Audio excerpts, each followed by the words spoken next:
मी भारतीय जनता पार्टीचं गेल्या 18 वर्षापासून काम करते.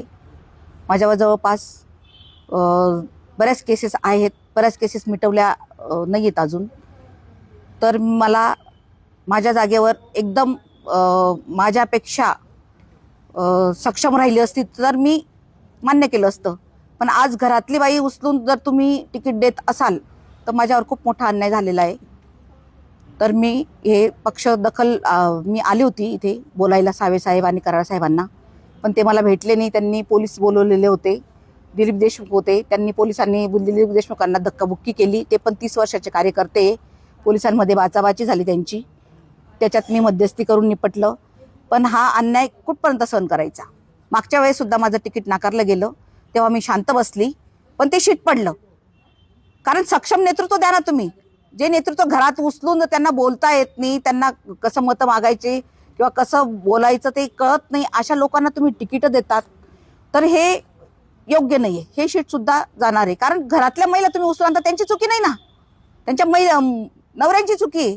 का तुम्ही बायकांना तिकीट देतात? आणि ह्या सक्षम महिला आहेत, बऱ्याच महिला अशा आहेत. छत्रपती संभाजीनगरमध्ये बऱ्याच महिलांचे तिकीट कापले गेले आहेत. त्यांच्या आहोंच्या जागेवर ते आलेले आहेत. म्हणजे हे म्हणतात, एकाकडे म्हणतात की महिलांना 50% आरक्षण, आणि ज्या महिला सक्षम आहेत त्यांना तुम्ही डावलतात. ही भारतीय जनता पार्टीची शिस्तबद्ध पक्ष म्हणून मी त्याच्यात आहे. प्रभाग क्रमांक 20 मधून मी सर्वसाधारण महिलामधून तिकीट मागितलं होतं. मी उपोषण अशासाठी करते, मला न्याय मिळावा. मला स्वीकृत नगरसेविके म्हणून बॉन्ड पेपरवर लिहून द्यावे, तर मी उठणार, नाही तर मी उठणार नाही.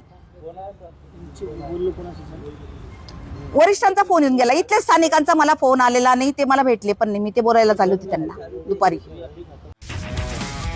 तुमची car, electric panel, data server आगीपासून सुरक्षित आहे का? नाही? मग आजच बसवा F protect temperature activated fire suppression device. यामध्ये आहे eco friendly non toxic pressurised liquid, जे आग लागल्यास क्षणार्धात ऍक्टिव्हेट होऊन आगीवरती मिळवते नियंत्रण. बसवण्यास अतिशय सोपे आणि सुटसुटीत टेकालिपचे एक दर्जेदार उत्पादन एफ प्रोटेक्ट.